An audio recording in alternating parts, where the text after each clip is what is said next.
خون کے فوارے گرنے لگے، بیٹا بے ہوش ہو گیا۔ حضرت لقمان اس کے سرانے بیٹھے تو بیٹا تھا نا، آنکھوں میں آنسو آ گئے۔ بیٹے نے آنکھ کھولی تو کہنے لگا ابا جی آپ تو صبر کرنے والے ہیں، آپ رو رہے ہیں۔ فرمایا بیٹے میں کیا کروں، میرے سینے میں جو دل ہے وہ ایک باپ کا دل ہے، تو باپ جو ہوا تیرا، تیری دکھ پر رونا آیا۔ بڑی مشکل سے دانت کے ساتھ ہڈی نکالی، ہڈی نکلی تو خون بھی چلا۔ صاحب زیادہ کہنے لگا حضور آپ نے تو کہا تھا ہر مشکل کے بعد آسانی ہوتی ہے، اور چھوٹی مشکل دے کے اللہ بڑی سے بچا لیتا ہے، تو ہم تو اچھے کام چلے تھے، مشکل پہ مشکل، مشکل پہ مشکل، یہ کیا ہے؟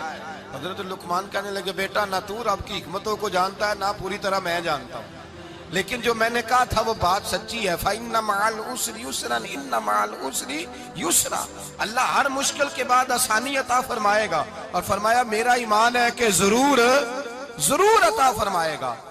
یہ بات کہہ رہے تھے کہ سامنے سے دھواں اٹھا، اتنا سخت دھواں اٹھا کہ آپ نے سوچا شاید وہاں بادیا وہاں جاتے ہیں۔ وہاں چلنے لگے تو پیچھے سے کسی نے آواز دی ٹھہر جاؤ، رکو، وہیں رک گئے۔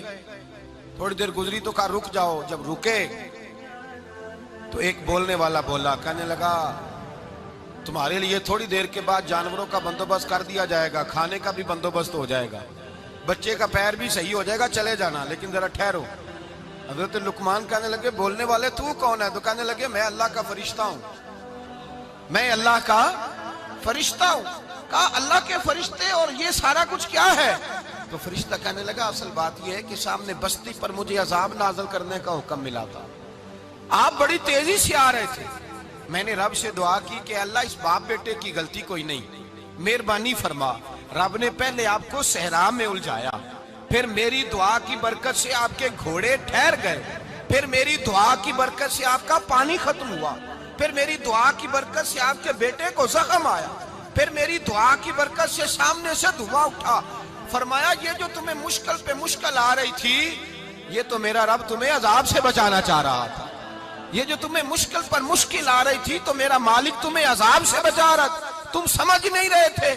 حضرت لقمان نے بیٹے کی طرف دیکھا تو بیٹے کہنے لگے ابا جی بات بالکل سچی ہے، افضل الذکر لا الہ الا لا الہ الا، اور پھر پڑھنے لگے حسبنا اللہ و نعم الوکیل نعم المولا و نعم النصیر۔ یہ ورد ہونے لگے۔ بھائی جب تجھے مشکل آتی ہے، آزمائش آتی ہے، تو اس وقت سمجھتا ہے پتہ نہیں میرے ساتھ کیا بننے لگا ہے۔ اللہ تبارک و تعالیٰ چھوٹی مشکل دے کے تجھے بڑی سے محفوظ رکھتا ہے، چھوٹی بیماری دے کے تجھے بڑی سے محفوظ رکھتا ہے۔ بلکہ میں ایک دفعہ ایک تکلیف میں، ایک آزمائش میں مبتلا ہو گیا، تو میں نے اپنے حضرت سے کہا کہ حضور سارے دکھ کٹھے ہی آ گئے، کیا کیا جائے؟